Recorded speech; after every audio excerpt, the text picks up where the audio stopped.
नमस्कार दोस्तों, स्वागत है आप सभी का एक बार फिर से study with 3 toppers YouTube platform पर। आप सभी का पेपर जो है काफ़ी अच्छा गया होगा, ऐसी मैं उम्मीद करता हूँ, क्योंकि जो हमने जो टेस्ट सीरीज निःशुल्क आपको study with 3 toppers mobile application पर दी थी, उसमें से बच्चों के जो रिस्पॉन्स आए हैं कि सर ईवीएस के लगभग 20 से प्लस प्रश्न जो हैं वो वहाँ से मिले हैं। और हमने देखा कि इस बार के पेपर में कुछ प्रश्न ऐसे थे जो पहले कभी नहीं पूछे गए, उनके इर्द गिर्द का मैटर, तो इसलिए ये हो सकता है कि कहीं से भी ना मिले। लेकिन लगभग मुझे जहाँ तक है 23 से 24 प्रश्न जो है अपने पढ़ाए हुए में से, मतलब पढ़ाए हुए यानी कि अपनी जो टेस्ट सीरीज है उसमें से मिले हैं। तो आप जो है सभी साथी रीट मेंस की तैयारी के लिए भी हमसे जुड़े रहें। हम निःशुल्क टेस्ट सीरीज आपको देंगे। इस बार थोड़ा समय कम था, इसलिए हम जो है यूट्यूब पर ज़्यादा क्लास नहीं ला पाए थे, लेकिन बच्चों का रिस्पॉन्स मिला है और आपने भी हमसे पढ़ा है तो आपको पता है। आप खुद भी जो है कमेंट करके जरूर बताएं कि हमने जो हिंदी की, गणित की, शिक्षण वीडियो की जो क्लास ली थी उसमें से कितने प्रश्न मिले, कैसे मिले हैं, आप उनके बारे में क्या प्रतिक्रिया देना चाहते हैं, तो वो सब आप यहाँ पर कमेंट करके जरूर बताएं। अब देखिए, हम बात करेंगे एक एक करके जो अपने प्रश्न पूछे गए हैं पेपर सॉल्यूशन के अंतर्गत। हम बात करेंगे ईवीएस के जो प्रश्न हमारे पूछे गए हैं उन प्रश्नों पर हम चर्चा करेंगे और आपके कितने प्रश्न सही हुए हैं ये आप अंत में जरूर बताएं। तो देखिए, एक प्रश्न आपके पूछा गया था कि बचेंद्री पाल जो है वो पर्वतारोहण। देखिए, मैं यहाँ पर जो प्रश्न लेकर आया हूँ 100% वो प्रश्न आए हैं, क्योंकि मैं जल्दबाजी में कोई ऐसा वीडियो नहीं बनाना चाहता हूँ कि जिससे कि कोई प्रश्न नहीं आया वो फिर भी मैं दे दूँ।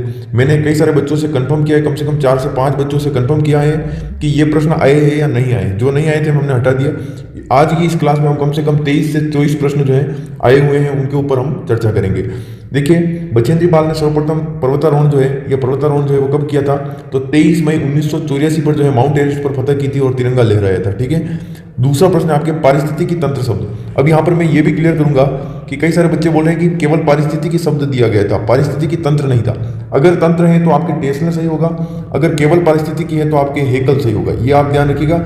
और जो प्रश्न आपको यूँ लगे कि ये प्रश्न जो है पूछा तो गया है लेकिन इसमें जो है लैंग्वेज थोड़ी सी अलग है, तो आप कमेंट बॉक्स में कमेंट करके जरूर बताएं। ठीक है। अगला देखिए, एक प्रश्न था कि निम्न में से कौन सी बकरी की नस्ल है। अब बकरी की नस्ल है तो वहां पर 3 नस्ल दे रखी थी। एक तो थी आपके, 2 तो थी गाय की नस्ल जिसमें एक गिर थी, एक थी आपके भैंस की थी मुर्रा, और एक जो थी आपके जमुनापरी जो है वो बकरी की नस्ल थी। ठीक है।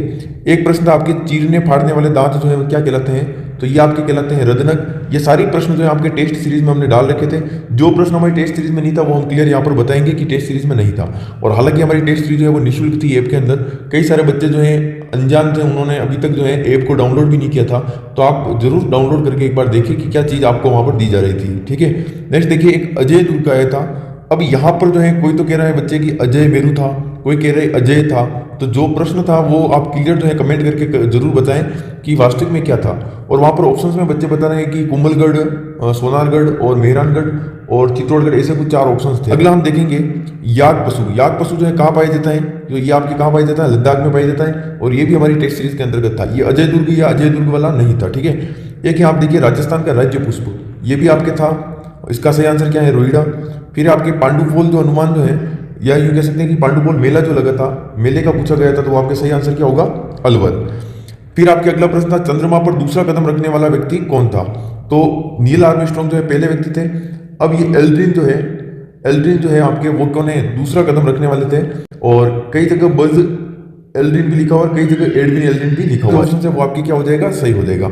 अगला प्रश्न है कार्तिक अमावस्या को कौन सा त्योहार जो है मनाया जाता है, तो कार्तिक अमावस्या को मनाया जाता है आपके दीपावली। ठीक है। एक प्रश्न था आपके अस्पताल हेतु ध्वनि डीबी सीमा, मतलब डेसिबल जो सीमा थी, अब अस्पताल के आसपास थी या मानव स्वास्थ्य को लेकर थी, इसको आप कमेंट करके जरूर बताएं कि प्रश्न वास्तविक में था क्या। ठीक है। एक आपके देखिए प्रश्न था कि जूट की खेती किस ऋतु में होती है, तो जूट की खेती जो होती है आपके वो कई जगह जो है एनसीईआरटी में ग्रीष्म ऋतु भी दे रखा है, और कई सारे जो टीचर्स जिन्होंने पढ़ा रखा है किसी संदर्भ ग्रंथ से, तो वहां पर उन्होंने जो है वर्षा ऋतु भी बताए। तो ग्रीष्म और वर्षा में थोड़ा सा डाउट है, एनसीईआरटी की अगर माने तो वहां पर ग्रीष्म ऋतु जो है वो सही माना गया है। अगला हम देखेंगे जल सिंचाई के परंपरागत स्रोत नहीं है। अब देखिए डेकली, मोट और रेट, ये तीनों तो आपके थे। ड्रिप तंत्र जो है वो आपके नवीन जो है प्रणाली है उसके अंतर्गत, और ये सारी चीज़ें जो है आपके एनसीईआरटी की जो किताबें हमारे विद्यालय पाठ्यक्रम में चलती है। मैं स्वयं जो है आपके पर्यावरण पढ़ाता हूँ कक्षा 3 से 5 और कक्षा 6 से 8 में मैं साइंस पढ़ाता हूँ, तो मैंने देखे कि ये सारी चीज़ें हैं। जैसे जल की परंपरागत सिंचाई तंत्र वाला ये वहाँ दे रखा है। ठीक है। पहला ही पार्ट है फसल उत्पादन एवं प्रबंधन, उसके अंतर्गत दे रखा है। पर्वतारोहण के उपकरण में एक ऑक्सीजन किट का दे रखा था, सर्वाधिक उपयोगी कौन सा है, तो वो ऑक्सीजन किट जो है आपका क्या हो जाएगा, सही आंसर हो जाएगा। नेक्स्ट देखिए, अफीम का कुछ एक प्रश्न था, उसके अंतर्गत ऐसे 4 ऑप्शन थे, सोमनीफेरम, मार्फिन, कोडीन या ऐसा कुछ था, और एक था केफिन। तो ये केफिन जो है आपके क्या होगा, राइट आंसर, क्योंकि ये अफीम से सुमेलित नहीं है, ये कॉफी में पाया जाता है। ठीक है, तो ये तो हो गए आपके 15 प्रश्न। प्रश्न संख्या 16 है आपके, जंगली मुर्गे के लिए प्रसिद्ध अभ्यारण्य कौन सा है, तो माउंट आबू सिरोही जो है वो आपके जंगली मुर्गों के लिए प्रसिद्ध है। अगला था आपके, सबसे बड़ा ग्रह जो है वो कौन सा है, तो सबसे बड़ा ग्रह कौन सा है, बृहस्पति है, इसका नाम भी सबसे बड़ा था और ये ग्रह भी सबसे बड़ा था। ठीक है, फिर अगला प्रश्न था आपके, माँ के भाई की माँ, यानी कि माँ के भाई यानी मामा, और मामा की माँ आपकी क्या हो गई, नानी, इस प्रकार का एक प्रश्न था। और ये कक्षा 5 की जो है रिश्तों की समझ ईवीएस की बुक, उसके अंतर्गत दे रखा था। एक है देखिए आपके, अशोक स्तंभ में शेर का मुंह, तो अशोक स्तंभ में शेर के जो मुंह होते हैं कितने होते हैं, 4 मुंह होते हैं, जो कि अपना राष्ट्रीय प्रतीक के रूप में माना जाता है अशोक स्तंभ को। अगला है आपके, विटामिन डी के अभाव से कौन सा रोग होता है, तो ये आपके होता है रिकेट्स रोग होता है।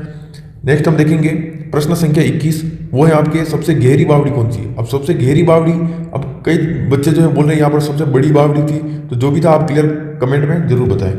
चांद बावड़ी जो है आबानेरी दोसा वाली, वो आपके सबसे बड़ी और सबसे गहरी है। ठीक है, तो ये आपके सही आंसर हो जाएगा। अब राजस्थानी भाषा से लेकर आपको 2 प्रश्न थे, वो 2 प्रश्न कौन कौन से थे, एक प्रश्न था आपके कि राजस्थानी भाषा कौन सी है, तो 3 भाषाएं अन्य दे रखी थी, एक आपके ढूंढाड़ी दे रखी थी, वो राजस्थानी भाषा है क्योंकि ये जयपुर और आसपास के क्षेत्र में बोली जाती हैं।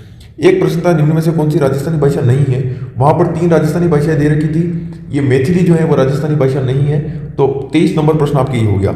अब आपके प्रश्न संख्या 24, इसमें कोई एक मिलान वाला था, वायरस वाला ऐसा कुछ, उसमें मलेरिया, तपेदिक, चिकन पॉक्स वगैरह दे रखा था, तो ये भी आपके कक्षा 8 में दे रखा है, सूक्ष्म जीव मित्र एवं शत्रु वाले पार्ट में आपके। ठीक है, तो मैं कह रहा हूँ आपको कि जब हम मेंस की तैयारी करेंगे तो मैं आपको एनसीईआरटी बेस पढ़ाऊंगा, क्योंकि कोचिंग वाले पता नहीं क्या पढ़ा रहे हैं, लेकिन अपन वही पढ़ेंगे जो आपकी पुरानी परीक्षाओं में, विगत परीक्षाओं में पूछे गए प्रश्न है वो, और आपका एनसीईआरटी क्या कहती है, एनसीईआरटी की कक्षा 3 से लगाकर मैं कक्षा 10 तक का जो है सारे कंटेंट आपको कवर करवाऊंगा।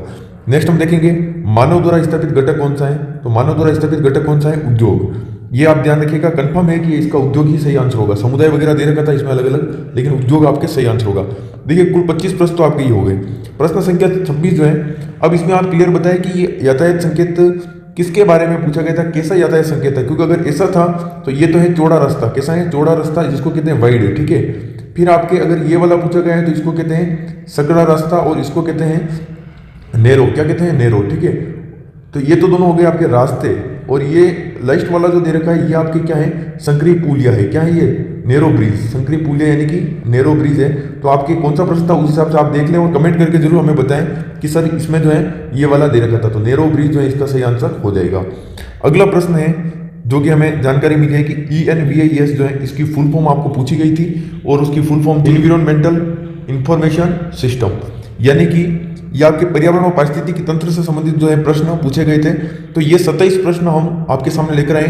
अब 3 प्रश्न शिक्षण वीडियो से संबंधित होंगे, तो आप कमेंट करके मैं जरूर बताएं। हालांकि अगर देखा जाए तो पिछले साल की तुलना में अगर देखा जाए तो शिक्षण वीडियो के प्रश्न, एक तो ये भी देखा जाए तो शिक्षण वीडियो का प्रश्न है, और एक आपके ये फुल फॉर्म वाला जो प्रश्न है ये भी शिक्षण वीडियो का है। तो और भी जो 3 प्रश्न बच रहे हैं वो तीनों प्रश्न आप बताएं। बाकी 27 प्रश्न जो है वो कंफर्म है कि आपके पूछे गए हैं, और फिर भी आपको कोई शक हो तो आप कमेंट बॉक्स में कमेंट करके जरूर बताएं। और हाँ, हमने जो है शिक्षण विद्या आपको करवाई, हिंदी की शिक्षण विद्या, काफी अच्छा रिस्पांस आपका मिला है, और बच्चों द्वारा बताए गए हैं कि ये सारे प्रश्न जो है आपके शिक्षण वीडियो के हमारे पेपर में मिले हैं। और गणित की लास्ट क्लास हमने ली थी, उसमें लीलावती वाला जो मैंने आपको बताया था कि प्रमुख गणितज्ञ और उनकी पुस्तक, वो वाला प्रश्न भी आपके मिल गए हैं। तो मिलते हैं नेक्स्ट क्लास में, तब तक के लिए जय हिंद, जय भारत।